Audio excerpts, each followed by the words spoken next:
Simu Jr., Freddie K., Mohammed Pupujo, Hudson Israel, Mariam Katimu, James Usman, Indolo, and Marika Manda. Brothers and sister Gasimu Kamanda, Mamawa Gamanga, and Michael Kamapu.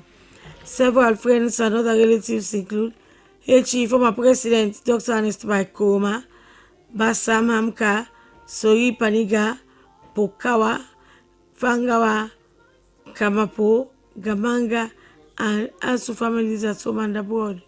He has already been buried in his hometown, Bamakonta.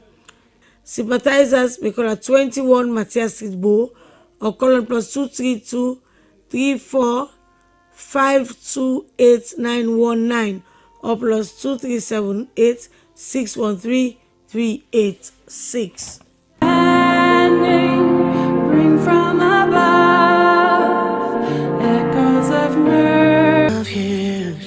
Tell me what's happened. So many voices in my head, but he told me.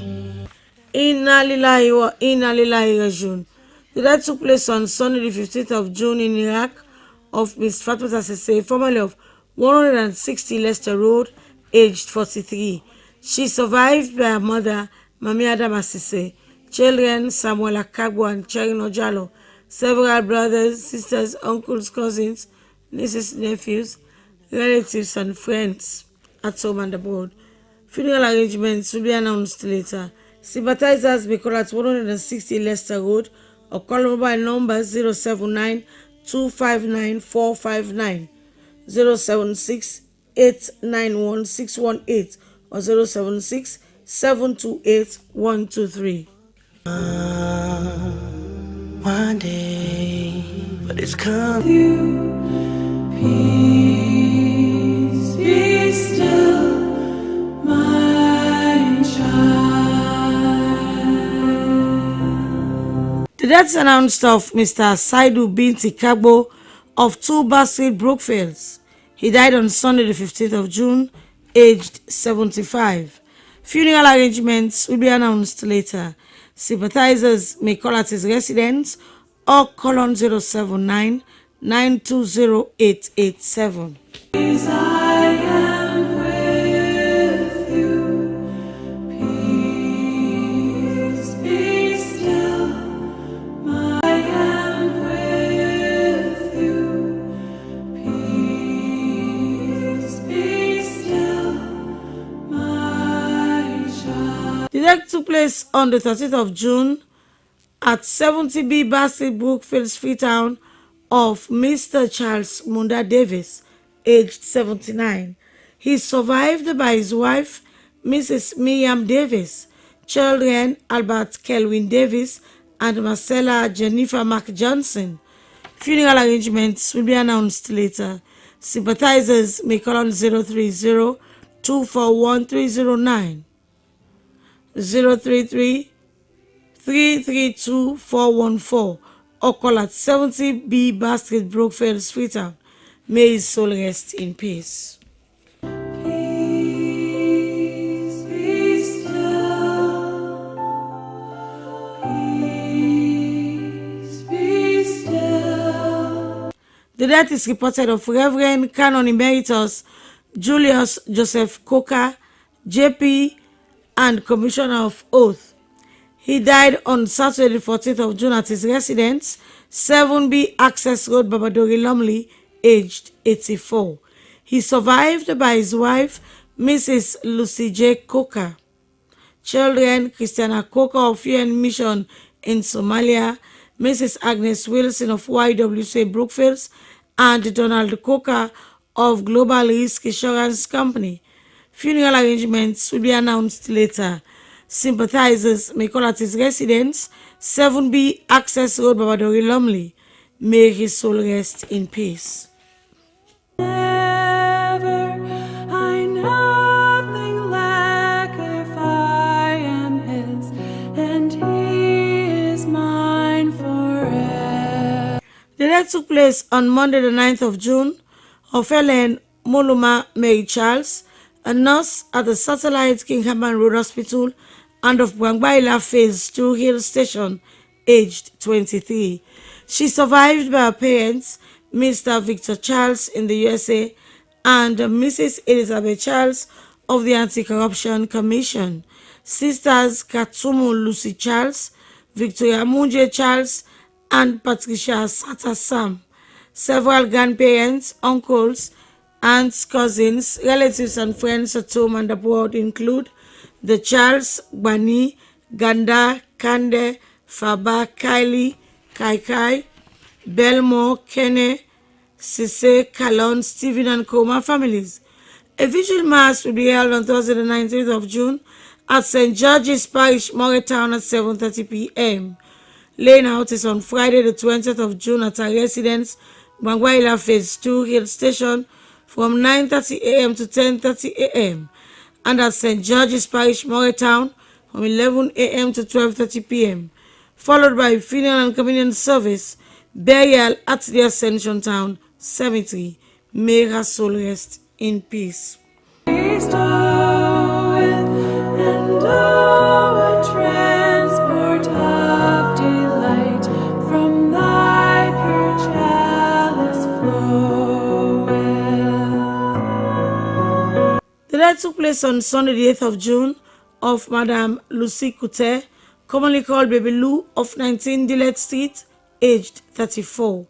She survived by her brothers Alfred, Nyake, and Mada Couter, sisters Christristiana and Mommy J, uncle and aunt Donald Couter and Frances Couter, grandmother Mamie Lucy Couter. A vigil will be held on Thursday, the 19th of June at her residence, 19 Dillette Street at 7 p.m. Funeral service will take place on Friday, the 20th of June at the New Apostolic Church, 18 McDonald Street, Freetown, at 2 p.m. Burial at the Kingdom Cemetery.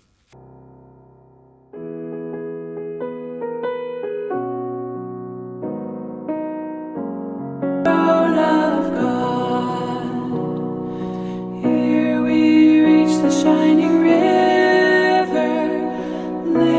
The death took place at the Connaught Hospital on Thursday, the 29th of May, of Madame Omo Haret Bright of 9 Milton Street, Morup, age 62. She survived by her mother, Mrs. Ernestine Lucretia Sese, father, Mr. Sonny Bright, son, Patrick Samura Cole, daughters, Baluture and Kuniture, stepdaughters, Rebecca, Hawa, Patricia, and Baluture, several sisters, cousins, nieces, several relatives and friends at home and abroad. Funeral and communion service will take place at the Ebenezer Methodist Church, Morup, at 2:30 p.m. on Friday, the 20th of May. Burial at the Morup Cemetery. With the melody of peace. Yes, we'll gather at the river, the beautiful river. Gather with the The death took place on the 9th of June of Madame Edna Mam Sumana, formerly of 38 Yahumu Street, Doolikol, aged 80. She survived by children, Michael in the USA, Albert, Melvin, Gloria, and Ibrahim, mother Nurse Bendu, sisters Elvira, Hawa, Abi, Lucy, Doreen, and Bridget, brother Ansu, several grandchildren, in-laws, nieces, nephews, close friends, and other relatives at home and abroad. Funeral service will be held at the Great Lion Ministries International, Congo Water, Wellington, on Sunday, the 22nd of June at 1 p.m. Burial at the Palmer Street Cemetery, Wellington.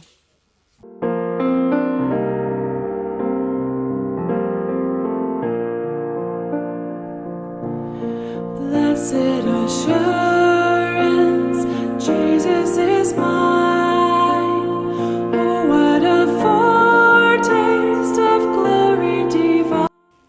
In evergreen and affectionate memory of the dear mother, grand and great-grandmother, sister, in-law, and former proprietress of Simba Clare Pre and Elementary School, Mrs. Christiana Jane Deseclaire Morup Kenny. 3 years ago, on the 17th of June 2022, she departed alive and gone, but we hope to meet her in heaven when the saints are marching on. Mommy, the vacuum you left is still empty. No one can fill. Even in death, we still love you. In Christ alone my hope is found. He is my light, my strength, my song. This cornerstone, the solid ground, firm through the fiercest drought.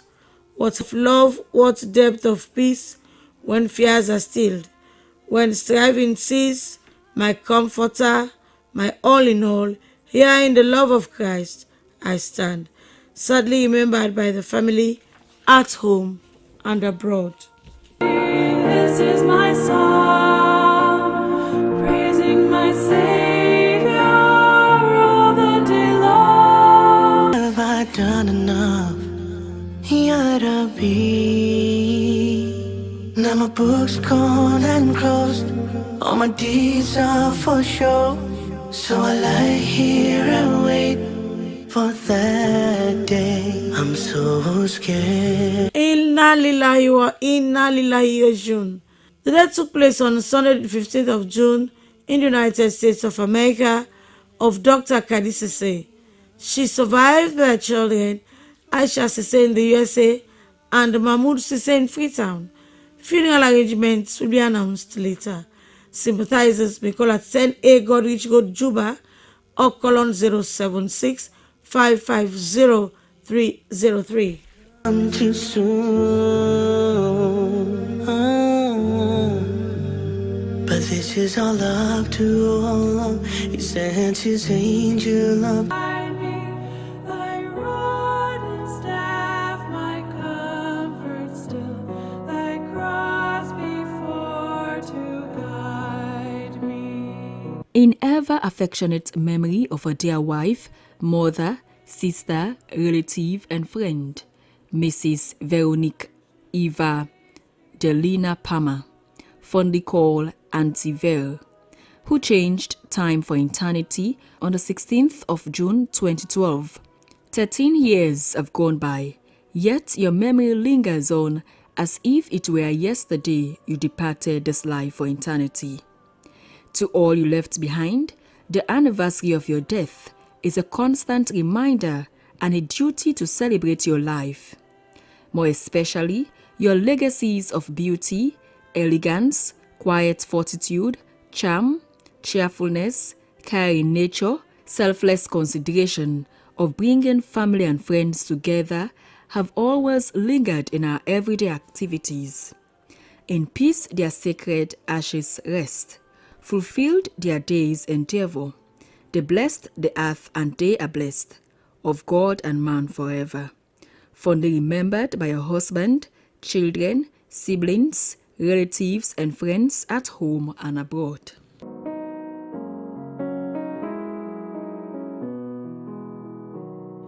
Peace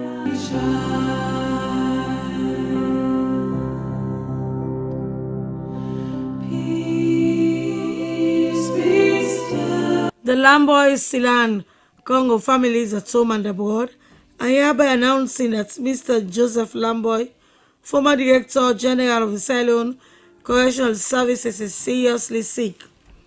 His illness became worse on the 27th of May. For more information about his illness, please contact the following: Josephus Congo on 076 610 754 or Moinina Jabi on 078 367 743. Peace be still. Peace be still. Late and home rejoicing brought me. In death's dark. The death took place in Minnesota, USA on the 22nd of May of Mr. Alex Hilton Bully, aged 47. He survived by his father, Dr. Hilton Bully, children Alicia Bully and Jaden Bully, both in the USA, brothers Dennis, Elton, and Awin, all in the USA. Sister Michelle in the USA. Several relatives include Igboli, Kenema, Gilbert, and Gigbai families at home and abroad. Burial will take place on Friday, the 27th of June in the USA. Sympathizers may call on the following numbers: Sierra Leone +23278 892 or the USA +1651 500 Good shepherd, may I sing thy praise wherever gathereth the saints at the river that flows by the throne of God. Funeral and carnival service for Madam Victoria Ayodele Doolikol, who died on the 10th of May in the United Kingdom, will take place on Friday, the 20th of June in the United Kingdom at 9:30 a.m. Burial will take place in the UK. She was 63 years old.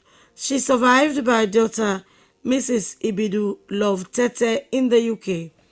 In-law Mr. Francis Tete, brothers and sisters Roderick, Elizabeth, Marie, Ronald, Eleanor, David, Sylvanus, Ade, and Jacqueline.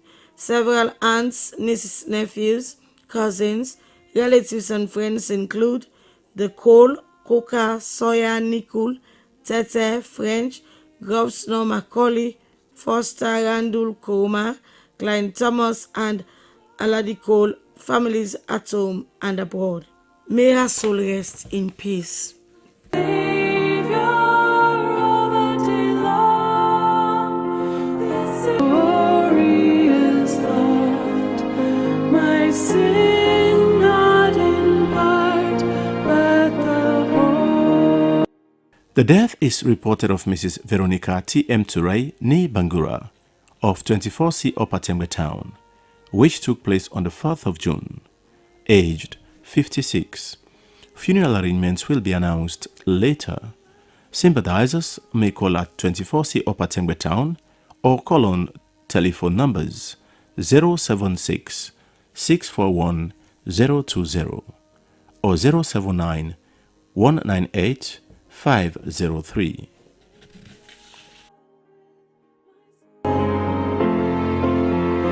Lord, hasten the day when our faith shall be sight the day long.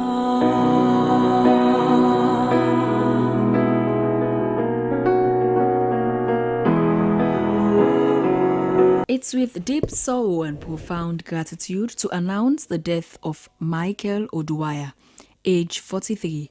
He survived by his mom, Mama Laura. Two children include Edward Oduwaya Jr., Marion Oduwaya, Afis Oduwaya, and Laura 2 Oduwaya. Brothers and sisters include Shaine Oduwaya, Ahmed Bangura, Dr. Paulina Oduwaya, Francis Oduwaya, Patrick Oduwaya, Dominic Oduwaya, Fatima Oduwaya, Edward Oduwaya, Aminata Oduwaya, Frances Oduwaya, Peter Paul Oduwaya, Ramaphosa Oduwaya, Zita Oduwaya, Madonna Oduwaya, Winnie Oduwaya, Franklin Oduwaya, Obasanjo Oduwaya, Jacob Oduwaya, and Andrew Bob Kagbo. Several family and close friends at home and abroad. Sympathizers should contact the following numbers. Several family and close friends at home and abroad. Funeral service will be held on Friday, the 4th of July at St. Peter the Rock Catholic Church, Calabar Town, Freetown at 10 a.m. and burial at Mile 1 Lonsa. May his soul rest in peace. Sympathizers may call on the following mobile numbers: 077 555 514, 076 608 891. Laid aside his crown for my soul.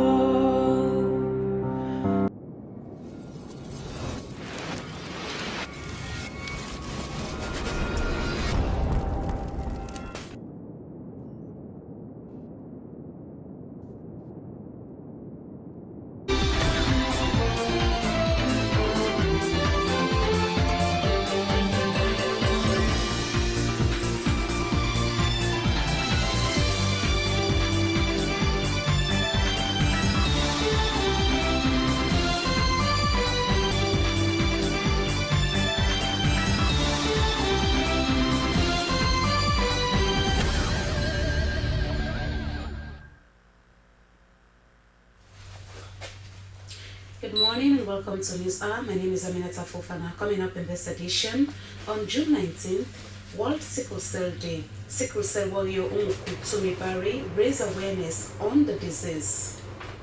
Following a night of heavy rainfall, several streets in Freetown, including Dundas Street, Main Street, Thomas Street, and John Street, are flooded with debris.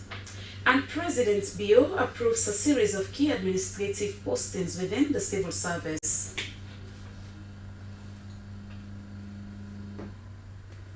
These stories and more in the next 1 hour. Stay with us.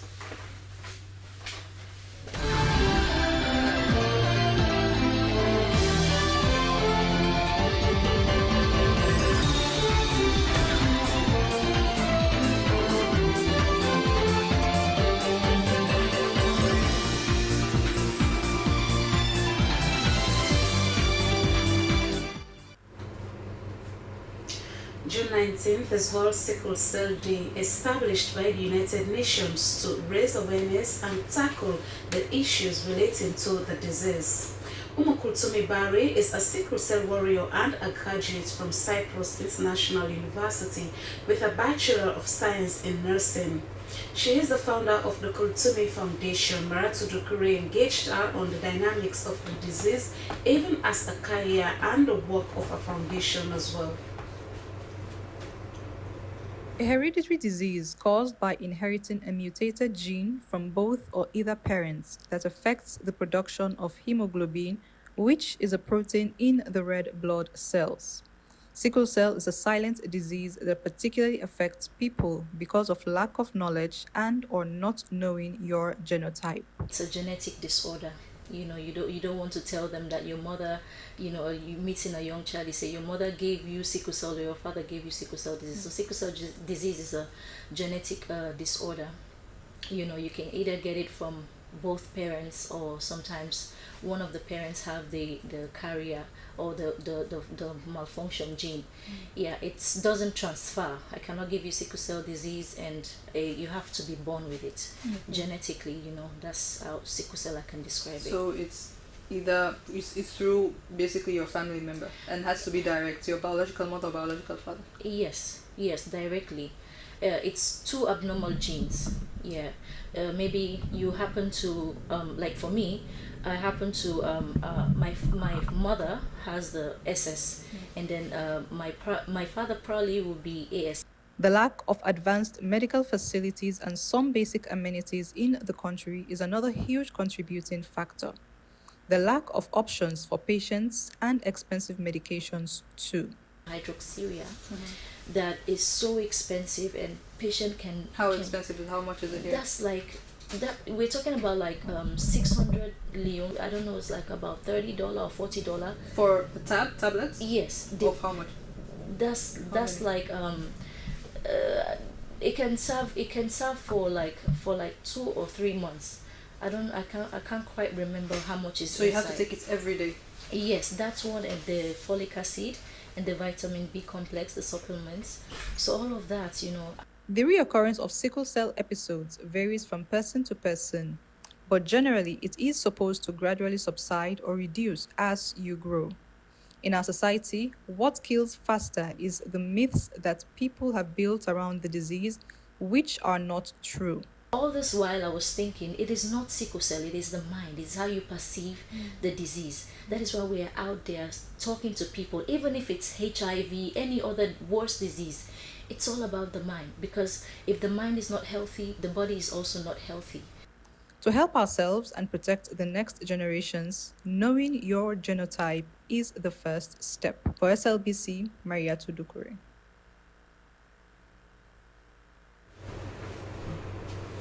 And now, in commemoration of World Sickle Cell Day, Ramsey Medical Laboratories has offered a one-day only free sickle cell and blood group testing to the public. The initiative aimed at raising awareness about the importance of early detection and promoting preventive health care. Bangura reports.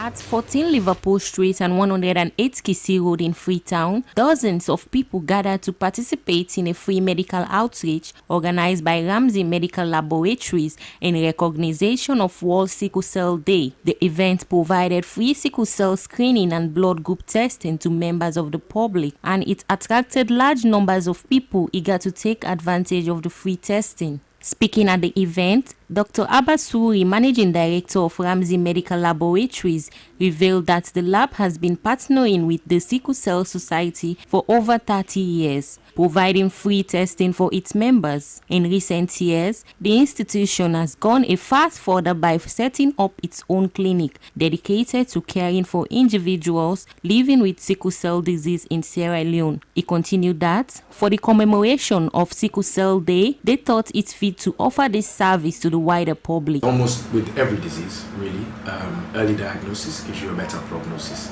i.e. If you can diagnose something earlier, the outcomes, healthcare outcomes are always better.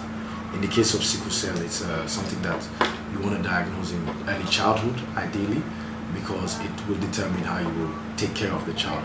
As I stated earlier, one of the things we are doing is to counsel the caregivers. One of the beneficiaries, Ibrahim Soitue, expressed his gratitude for this opportunity. He said that he have been wanting to do a sickle cell and blood group test for a while now, because some people may carry the sickle cell trait without knowing, so it is important to get tested.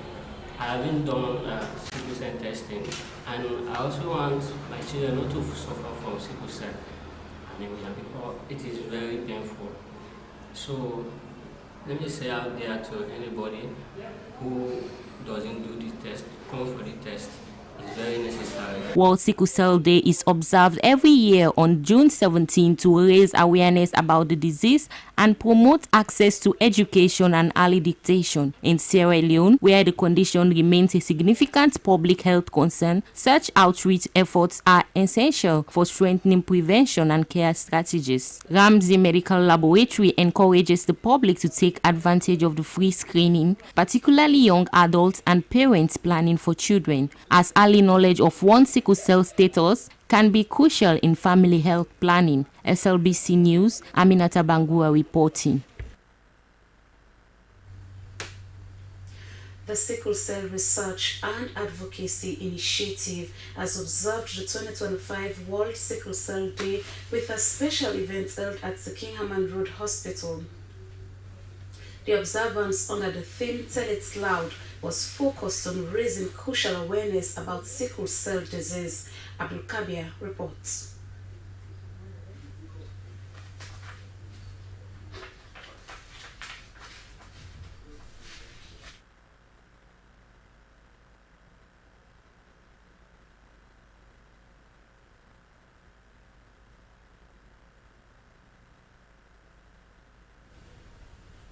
Sorry for not bringing you that reports. Now, following a night of heavy rainfall, several streets in central Freetown, including Dunda Street, Mill Street, Thomas Street and John Street, have been left flooded with mud, plastic waste and stagnant water. The situation has sparked frustration among residents, pedestrians, business owners and commercial riders, who say the blocked drainages and poorly maintained roads are severely disrupting them. Esther Susanette Bassett tells us more.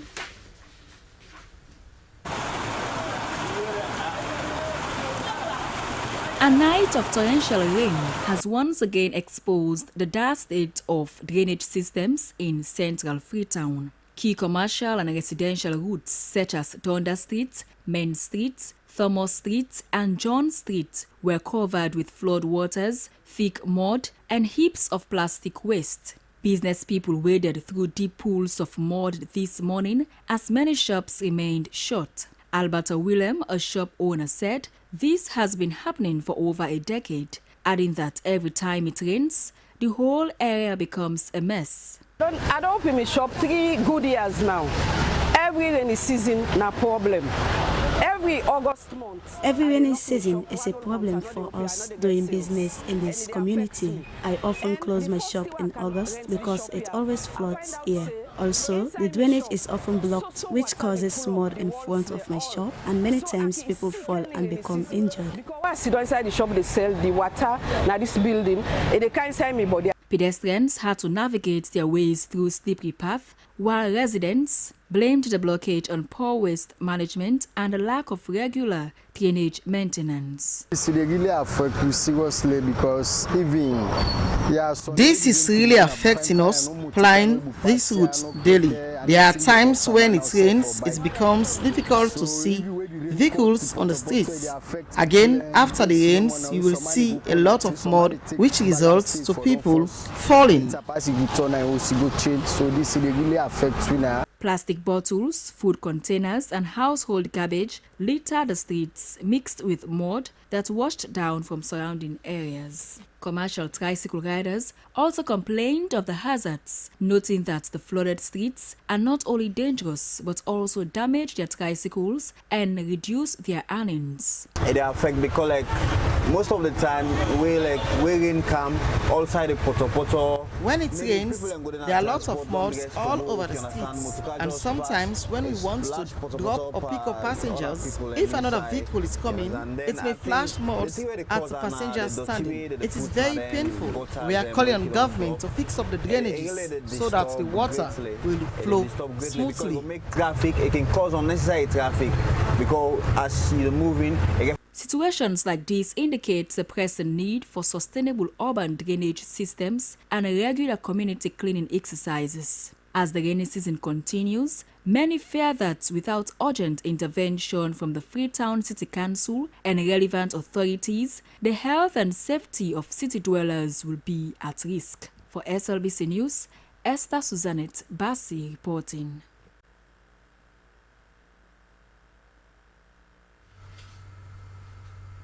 Residents of Upper Eastern Street in Freetown faced significant disruption following heavy rain that swept through the area at night.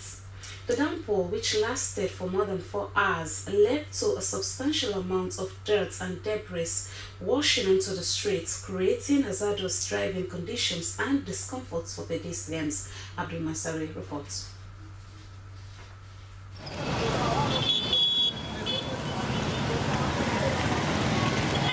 Residents reported that the rain began around 2 a.m. and intensified throughout the night, causing local waterways to overflow and carry mud and sediment onto the streets. By dawn, the street was lined with thick layers of dirt, making it difficult for pedestrians, bike riders, and vehicles to navigate and leading to traffic jams. Pedestrians also faced challenges as they attempted to traverse the slick and muddy sidewalks. Many were seen carefully picking their way through the debris, while others opted to walk by the side of the streets, further complicating traffic flow. According to Ibrahimina, a young man at the Eastern Street community, the situation occurs every time it rains heavily and nothing has been done. He said the major cause of the overflowing was the poor construction of the drainage system. Because a lot of constraints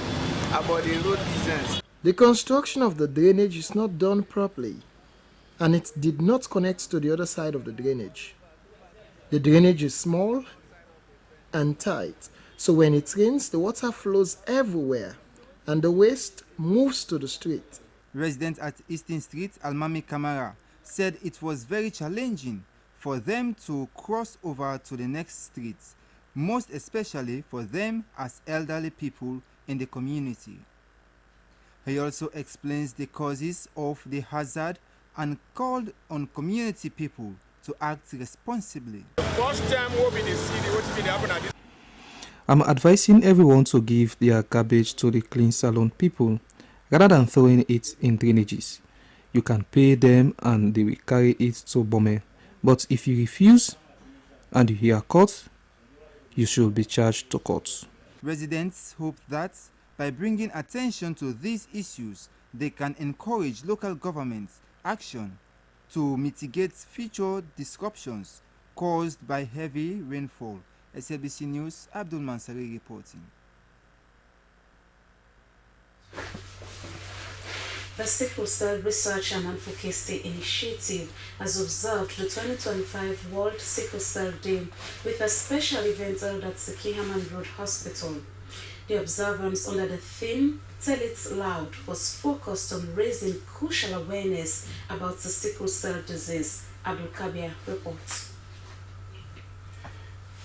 World Sickle Cell Day is observed on the 19th of June every year, and the initiative by the Sickle Cell Research and Advocacy Initiative was primarily aimed at increasing understanding of the genotype related to sickle cell disease, among other vital aspects of the condition. Medical practitioners at Kenema Road Hospital were actively engaged throughout the day's observation, demonstrating their commitment to the cause. Dr. Frederick Thompson, medical superintendent at Kenema Road Hospital, emphasized the significant importance of observing World Sickle Cell Day and highlighting its role in public education and support for those affected. Commemorate this day, we are doing what is referred to as point of care test to any individual that enters the facility. That individual will have to sign a consent form or assent, as the case may be, and we are going to check your sickle cell status because it is very, very common. Nurses and members of the advocacy initiative were seen actively involved in supporting the awareness campaign, interacting with those involved in supporting the movement and providing information to attendees. Zainab Jah, program coordinator for the Sickle Cell Research and Advocacy Initiative, underscored the critical need to scale up awareness campaigns on genotype testing. She stressed the organization's desire for individuals living with sickle cell to be well informed, responsible in managing their health, and to maintain good health at all times. This initiative is to help individuals and families understand about sickle cell disease and for them to know their genotype, get knowledge about the risks and implications so they will be able to make informed health decisions. Early screening and proper counseling are proper tools in the fight against sickle cell disease. The group advocacy aim now is to foster a deeper understanding of sickle cell genotype among the general population, particularly for those living with the condition, and to empower them with knowledge for better health outcomes. Abdul Kabir, SLBC News, Freetown. President Julius has approved a series of key administrative postings within the civil service as announced by the Secretary to the Cabinet and Head of the Civil Service. In the Office of the President, Mr. Joseph Thompson, Permanent Secretary, will now serve as Principal Assistant to the Secretary to the President, replacing Mr. B.M. Fo, who has retired. Mr. Patrick M. Kawa, also a Permanent Secretary, has been appointed Assistant to the Secretary to the President, taking over from Mr. James Freeman, who has been transferred. Within the Cabinet Secretariat, Mr. Prince E. Okol has been appointed Secretary to the Cabinet and Head of the Civil Service, succeeding Mr. John Sumaila, who is set to retire.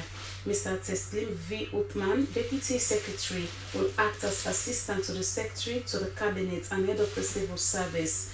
At the Office of the Vice President, Mr. Mohamed B. Dabo has been named Secretary to the Vice President, replacing Mr. Baba B. Fortune, who has been transferred. These appointments take immediate effect. The Inspector General of Police, William Fayaselu, has donated 22 computers and accessories to the Anti-Corruption Commission, ACC, National Drug Law Enforcement Agency, and Immigration Departments. The donation was made at the Senior Police Officers' Mess in Kington, aimed at improving data collection and enhancing operational efficiency across these key agencies. During the ceremony, IGP Selu acknowledged the European Union's support in providing the computers and accessories, noting that such technological advancements are vital for effective data collection and crime management. The IGP underscored the importance of robust data collection, especially in criminal investigations. Representatives from the recipient agencies expressed appreciation for the gesture. Madam Evelyn Kuyate, Director of Intelligence and Investigation at the ACC, Mr. Ibrahim Samuel Duba, Director of Drug Prevention, Education and Training, and Mr. Amadou Ba, Deputy Chief Immigration, applauded the initiative by the IGP. They pledged their commitment to fostering a harmonious working relationship with the police to fight crime and make Sierra Leone safer.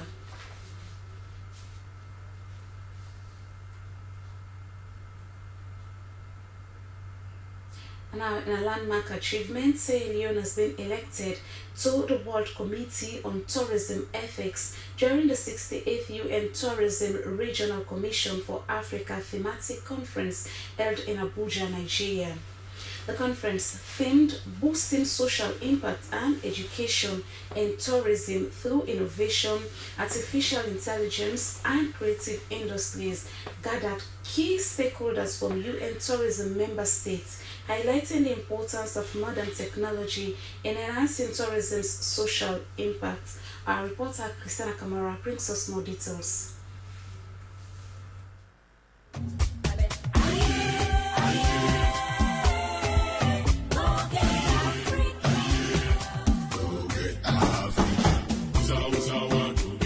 Sierra Leone, represented by the Minister of Tourism and Cultural Affairs, Nabila Tunis, participated in the 68th UN Tourism Conference focused on boosting social impact and education tourism through innovation and artificial intelligence, AI. In a press conference held at the Ministry of Tourism and Cultural Affairs at King Haman Road in Freetown, Senior Permanent Secretary Kwame Yankson said Minister Nabila Tunis benefited from numerous scholarships for tourism training and was appointed to the UN Committee on International Tourism. Quite recently, last year, we are giving 100 scholarships from the UN Tourism.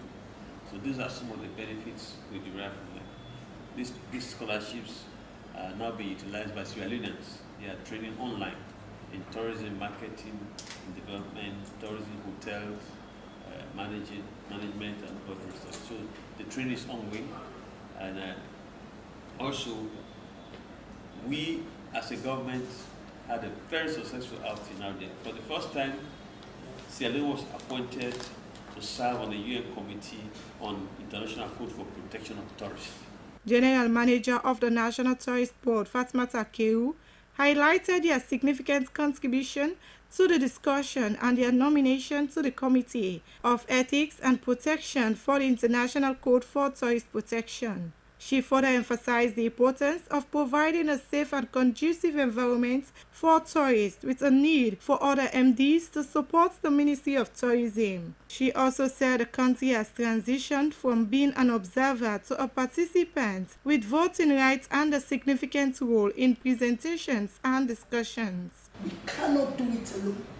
Now we went there, like everybody was, as we were saying. For us, it's a rebranding. For me, it's rebranding.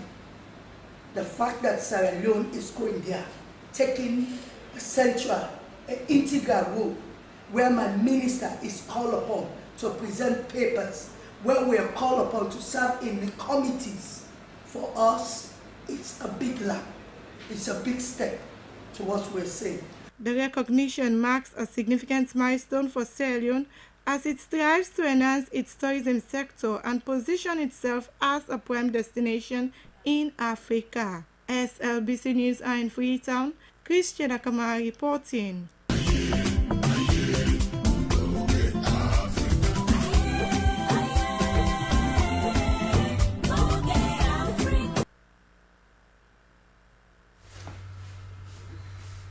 In a bid to enhance communication among young people, Emerald Club, in collaboration with the Student Union Government of Milton Magai Technical University, Congo Coast Campus, has held a day training on public speaking. The event targeted university students across the country and was aimed at preparing them for future leadership roles and the competitive job markets. Esther Nene Kamara tells us more. The training, organized by Emerald Club in collaboration with the Student Union Government of the Milton Magai Technical University, brought together students from Milton Magai Technical University Congo Cross Campus, Fabe College, and MMTU Goderich and Brookfields to be lectured on the importance, techniques, and steps to become a good public speaker. According to the scribe of Emerald Club, Abdul Malik Sawane, the initiative is part of the club's broader efforts to bridge communication gap among students and help them better express their ideas in academic, professional, and social settings. For far too long, the club MEL, which is a political and social academic club, we haven't involved so much into the academic aspect. And of course, we have eloquent members. We have people with profound academic proficiency. So that is what prompted me that for sure, let's try to reach out, let's give back to the society, let's give back to the university. And of course, if you can see, throughout the process, the training, there were different students from different campuses and universities. Throughout the session, students were introduced to core elements of public speaking, including speech organization, confidence building, voice modulation, handling stage fright, and the importance of body language. Participants engage in practical exercises to put theory into practice. Attendees expressed appreciation for the training, describing it as timely and empowering. More, like I have been on other trainings, but here it's different. I have learned more than what I have learned the first training that I went. We learned that there are verbal, non-verbal cues in being a public speaker. A good public speaker, you must ensure you conceptualize what you want to talk about. They even showed us the ways, even talk about body language, stage mannerism, and all of these things. We are taught a lot about public speaking, and as it stands now, I will tell you that I know almost everything about public speaking. Certificates were awarded to participants for being part of the training. Organizers say they hope to make the training a recurring event across other campuses as they continue to build a generation of articulate and confident communicators. For Slbc News, Esther Nene Kamara reporting. A growing number of youth involved in the use of kush are speaking of neglect and addiction. In major hotspots like the Goli at Razak Junction, young men and women known as kush smokers are now voicing their desire to return home, get clean, and contribute positively to society. Our reporter Nadewa Thawunka has been following that story. The face of addiction seems to be changing, and it's crying out for help.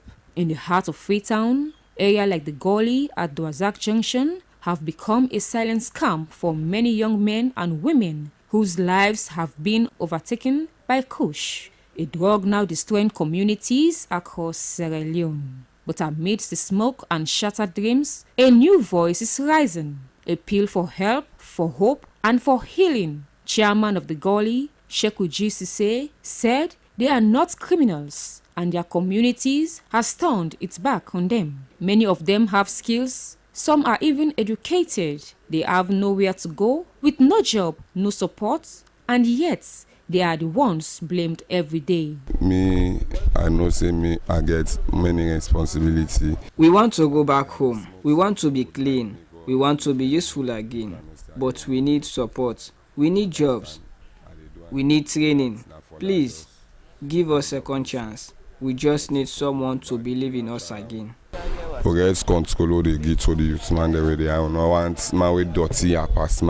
Despite their condition, some of these youths continue to offer their hand in service. Deputy Chairman of the Goli, Alassane Bangura, described how they work to clean block drainages and support the community. If government stop the drug, they will make some of the young man and women there will cross the streets.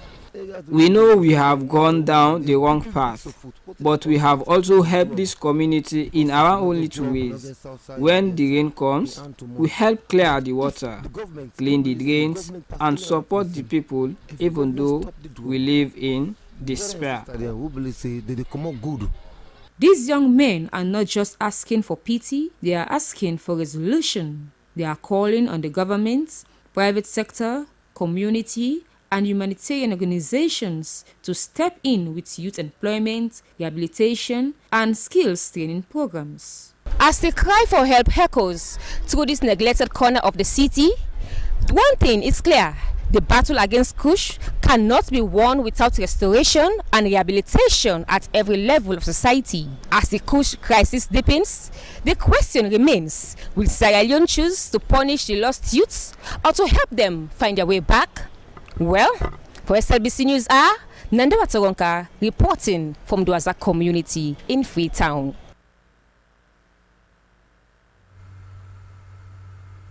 A stakeholder in the opposition All People's Congress Party, Edna Mam, has called on Dr. Samura Kamara to tell Sierra Leoneans the truth about his electoral justice movement, which she said undermines the stability of their party and also the state. She made this call during a peace campaign to APC party women in Falaba district. Edna Mam urged Samura Kamara and others to put a closure on the electoral justice ideology and put focus on the implementation of the tripartite recommendations, adding that if the recommendations are adequately implemented, then Sierra Leoneans have a lot to benefit from it. She admonished her fellow party comrades to forget about anything that has to do with the electoral justice movement, because it is no secret that the SLPP are the ones in governance and will be in governance until 2028. Edna Mam encouraged the APC women in Falaba district to embrace peace and should open their doors for new membership, especially at a time they are about to start their lower level elections. Peace and unity among members, Edna said, is the only way they would be able to win the 2028 elections.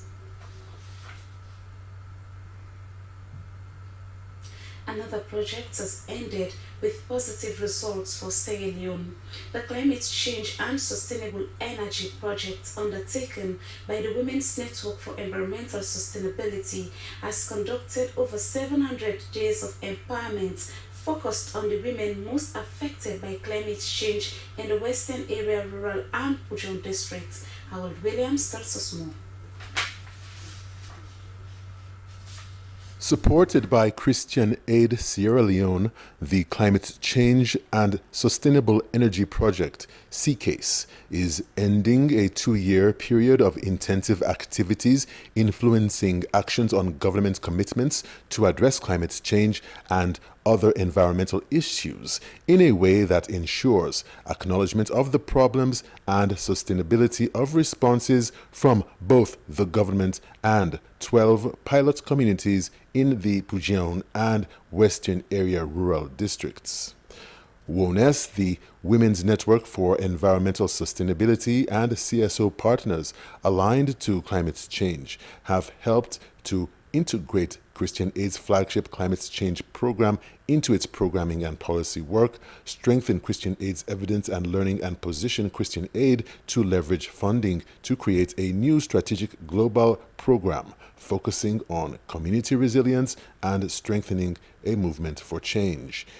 In the project districts, dozens of women and marginalized people who face the worst impacts of the climate crisis have been enabled by CCASE to become more resilient to existing and future climate shocks and improve food security. Through a series of rigorous training sessions, the beneficiaries have been empowered to recognize their strength in balancing the gender equation for equal power in the home and in the community setting. Climate-smart agriculture techniques provided in the CCASE have assisted these women to recognize the best methods to sustain their farms in this new era of intense uncertainty. They have been facilitated with financial resilience to respond to the poverty caused in great part by the mishandling of the environment, and several sessions were also provided aimed at improving the advocacy of vulnerable women in communities and civil society partners. Sustainable energy options were reviewed, including clean cooking solutions with improved cook stoves, ethanol-fueled stoves, in addition to major agricultural inputs in the form of tools, planting materials, and microcredits. Testimonies have been gathered from the women on the positive impact of the CK's project on their lives, and the project lead, Mrs. Gertrude Karimo, on behalf of WONES and partners, pledged a continued presence in both project districts with a keen focus on emerging opportunities for further assistance, while also monitoring the sustainability of the advocacy, empowerment, improved agricultural practices, and financial capability of the CK's village and savings associations.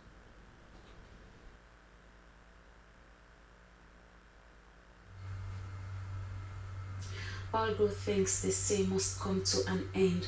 This saying proved even more meaningful when St. Sierra Leone and beneficiaries under the Gender Equality and Social Accountability Project met to look back at key achievements of the 28-month project as it officially comes to an end this month. Funded by True Care and European Union, the Women-Centered Project was designed to strengthen women's participation in democratic governance through a robust civil society in Bombali, Western Area Rural and Cambia districts. Subi Kamara takes up the story.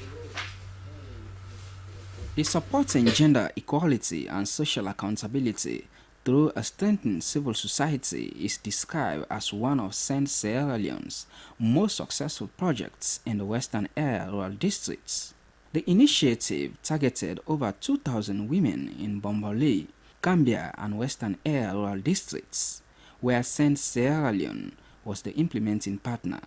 It was designed to strengthen women's voice, influence, and participation in democratic governance in Sierra Leone through a strengthened civil society. The project had several components, including the Young Women in Governance Network and Women in Agriculture Network. The Women in Agriculture trained and funded 123 women in the Western Area Rural Districts to engage in various agricultural activities.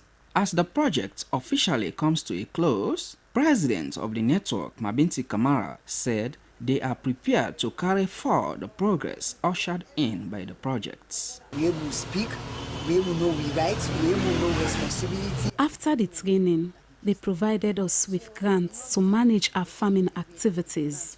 We used the first grant to buy fertilizer and farm tools. With the second grant, we bought seed granules for all 11 villages. When we harvested last year, we deposited some of the money into a bank account and redistributed the rest for the next planting season. We are currently weeding our farms. We knew that this project would surely come to an end. That is why we are managing carefully the grants we received. As I speak, we are on the weeding now. We don't plant the granule so that we know say this project I ever be, it get for come to an end. So for the president of the Young Women in Governance Network, Margaret Mabinti Fofana, the project ushered in a complete sense of awareness and capacity for young women in the Western Area Rural Districts. Young women will not be getting capacity, will not be even know the gender loss name. Before the project, we did not realize our ability. We did not know our gender laws, but through this project, we were reminded to read our gender laws and that we also have the right to own land, rent a house, and access to finance even without a partner or husband. Although the project has ended, we already have a sustainability strategy. Most of us are now back in school, whilst others are also engaged in skill development training. We also have formed partnership with the council and other partners to mobilize resources to keep the network going. We get already a partnership, a collaborative partnership with stakeholders, especially the council, the councillors.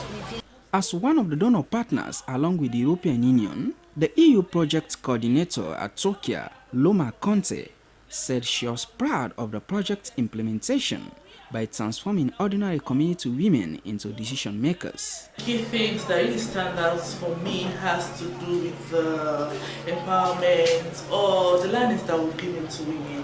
From the event, you can see that with the young women in governance, these were people that were just members of their communities, but through the intervention of the project, they've now been able to be involved in issues of accountabilities in their community. They now, even some of them want to contest now for positions, and now they have interest in governance and leadership at community and at district level. In addition to the numerous successes recorded by the project manager, Grace Kagbo, also highlighted several challenges, such as inadequate funds and shortage of field staff during implementation. She recommended, among other things, for more funds to support especially the women in agriculture. A relatively short project, 28 months, and at the end of the day, the overall goal of the project is to see more women taking leadership and decision-making positions. And the project comes to an end at a time very close to the general election in 2028. It will have been nice to have the project running until 2028 so that we can see the fruits of our labor. But notwithstanding, we also recommend that we have more funds for activities. Maybe in subsequent projects, there are some activities that we are very limited. Various partners, including the Western Area District Council, Ministry of Gender and Children's Affairs, and Ministry of Agriculture, lauded the project for contributing immensely to women's empowerment and supporting the Feed Salon agenda through support to women in agriculture. Sori Kamara, SLBC News, Freetown.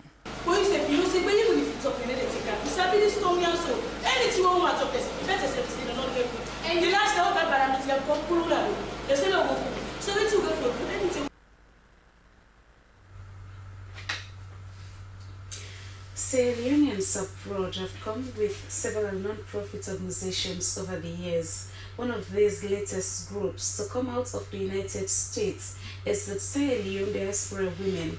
The organization, which consists of women from both the United States and the United Kingdom, is intended to mobilize resources to support vulnerable populations, particularly women and children in Sierra Leone. Christristiana reports.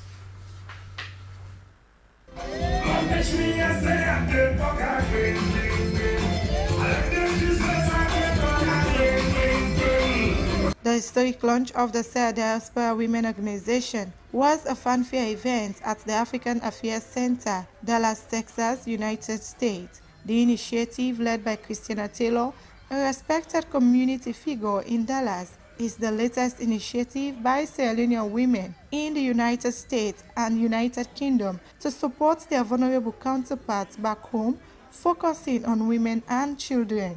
Leader of the UK delegation and organization's treasurer, Edna Mam Sumana, said their goal is to create sustainable support systems that uplift women and children across Sierra Leone through education, healthcare, and economic empowerment initiatives. President of the organization, Christiana Taylor, was visibly moved as she made her entrance onto stage, surrounded by members of the Sierra Diaspora Women, honoring her for initiating this impactful movement. The launch of the Sierra Diaspora Women drew supporters from across the U.S. and a special delegation who flew in from the United Kingdom, emphasizing the event's international importance. Among the distinguished guests from the Dallas-Fort Worth Sierra Leone community were the Honorable Patrick Jackson, Honorary Consul for Sierra Leone and surrounding states. In her keynote, Pastor Agnes Durin praised the women for their courage and unity in establishing an organization with such a massive vision. She underscored the cultural challenges often faced by women in trying to work together. In coming together as an entity for this noble cause of caring for humanity, you have demonstrated great courage, strength, and resilience to ensure that this dream becomes a reality. When you are united, you make meaningful progress and become a force to reckon with. She encouraged the women to remain united, warning that division would only hinder their noble efforts. Master of Ceremonies Kaditi Jansi, in her earlier statement, emphasized the importance of women's empowerment. Several organizations were represented at the launch, including Tegluma, Supreme Sisters, the Association of Sierra Leone Organizations in Texas, Kankele, Sabuyuma, Grassfield Hunting Society, and a number of alumni groups. The launch signaled a promising start for the Sierra Diaspora Women's Organization, whose members are committed to leading with love, compassion, and hope in their efforts to empower women and protect children in Sierra Leone.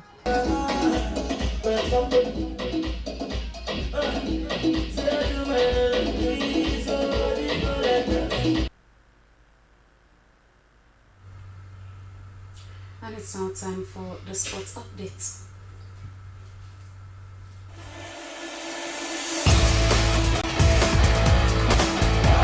It's sports update on the news with me, Mohammed Lamin today. In this edition of the update, we turn our attention to mighty Blackpool as Dominic Jr. Kone have been appointed as the new head coach for the club.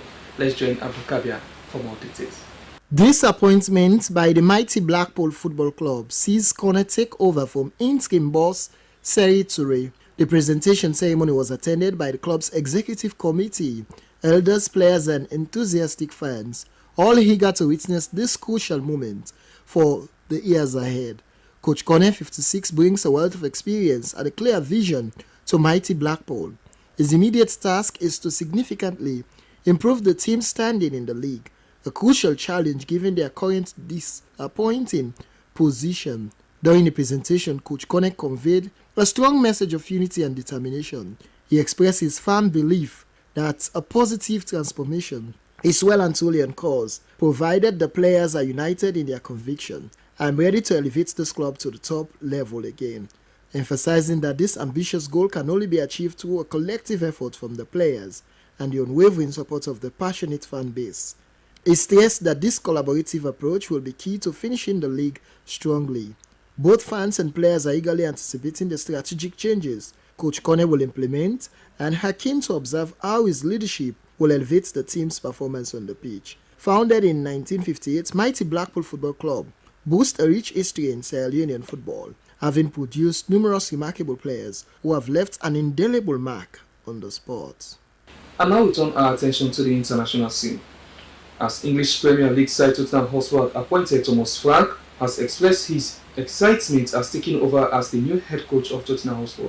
Frank joined Spurs after a highly successful 7-year spell with Brentford, where he earned widespread acclaim for transforming the club into a formidable Premier League side.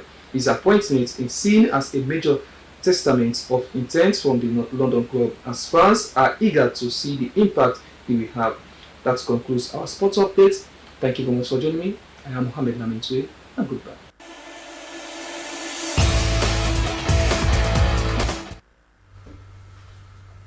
With that sporting update, we wrap the news. But before we go, here is a recap of the main points. On World Sickle Cell Day, Umu Kultumi, a Bachelor of Science in Nursing graduate from Cyprus International University, has been raising awareness as founder of the Kultumi Foundation on tackling issues relating to the sickle cell. Following a night of heavy rain, several streets in Central Freetown have been left flooded with mud, plastic waste and stagnant water. And President Bio has approved a series of key administrative postings within the civil service, as announced by the Secretary to the Cabinet and Head of the Civil Service. But that's all we can share in this edition of the news. I am Aminata Fofana. Thanks for watching.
A place cannot produce poems.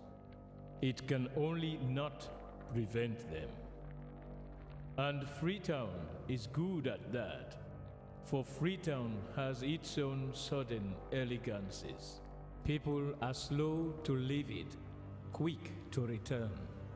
And there are others who come for a year or two and stay for a lifetime, sensing that they found a city that is in the world, yet sufficiently on the edge of it to have a different resonance. Let me tell you something about this city. All of us, we're all just passing through, and we've all been here forever. Those who came, those who stayed, those who never returned. Tides turn, seasons change. We've waited and we've watched. But we've always been here. We've always listened. Because there is a different resonance here. It comes from the river, and the land, and the sky. It's our place, all of us. This city belongs to everyone. And you know when it's your time. And it's our time. Listen, we are Freetown.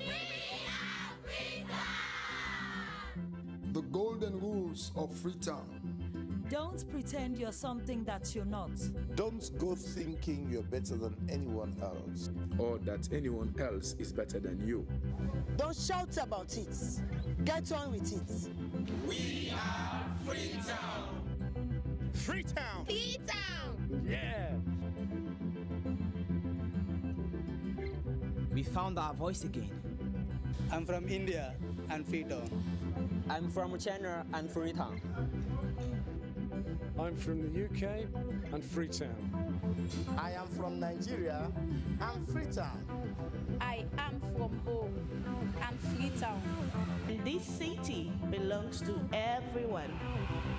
The fishermen, the taxi driver, the barber, the drummers, the dancers. All of us. All of us. Everybody. We are Freetown. The past is ours. The future is ours. It's our time again. And this city belongs to everyone. The playwright, the greengrocer, the teacher, the dog. This space is ours. This light is ours. The beaches are ours. The rivers now we own. The roads are ours. The bridges now we own. We are Freetown. We are all visitors and we've all been here forever. We've got the mightiest river. And the biggest sky. And there's a resonance again. Freetown. Freetown. We are proud of this place. We love this city. And we want you to love it too. We are proud of this place. Na pass we all dey pass like stranger dem, but we all don't dare from them.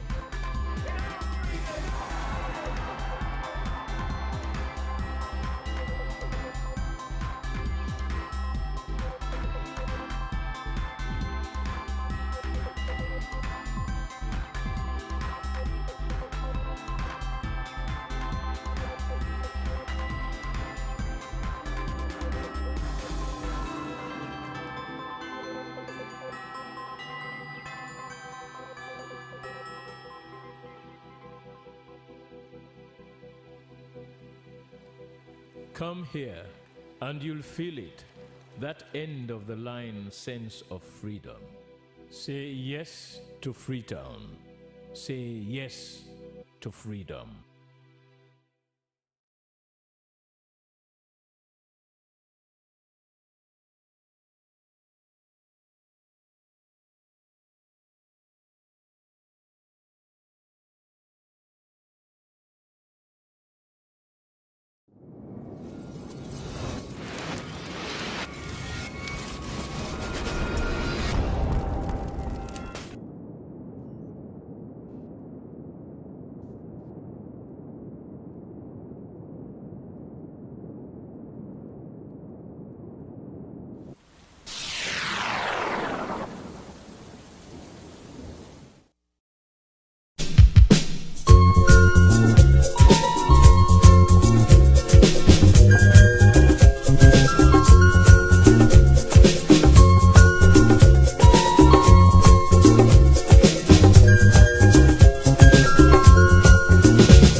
A place cannot produce poems. It can only not prevent them. And Freetown is good at that, for Freetown has its own sudden elegances. People are slow to leave it, quick to return. And there are others who come for a year or two and stay for a lifetime, sensing that they found a city that is in the world, yet sufficiently on the edge of it to have a different resonance. Let me tell you something about this city.